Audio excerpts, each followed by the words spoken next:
How to lead by example. There are many important rules to keep in mind when you're trying to become an effective leader. One of the most important is that you should always lead by example. In other words, don't adopt the do as I say, not as I do mentality.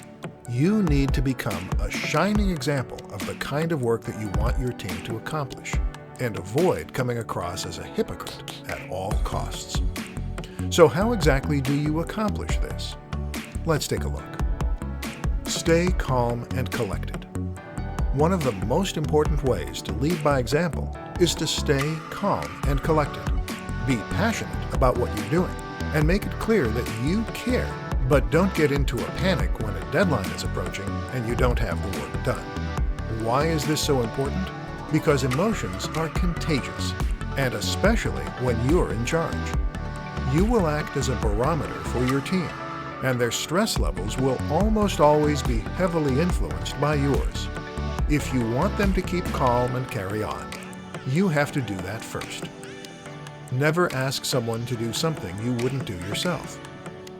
Leading by example is not just a matter of acting correctly. It's also a case of demonstrating that you are willing and able to do all the things that you are asking your team to do.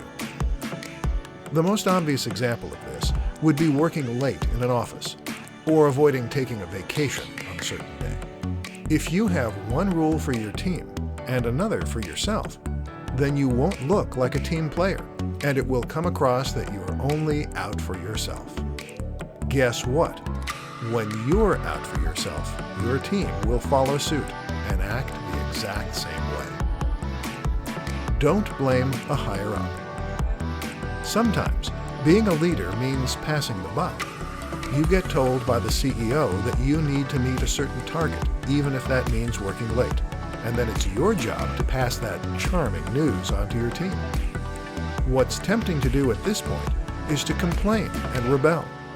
You want your team to like you, and so you want them to know that this order did not come from you.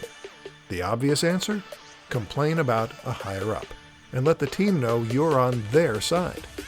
Except all you're doing here is setting a precedent for rebellion and putting everyone in a bad mood. Be professional and worry less about being liked.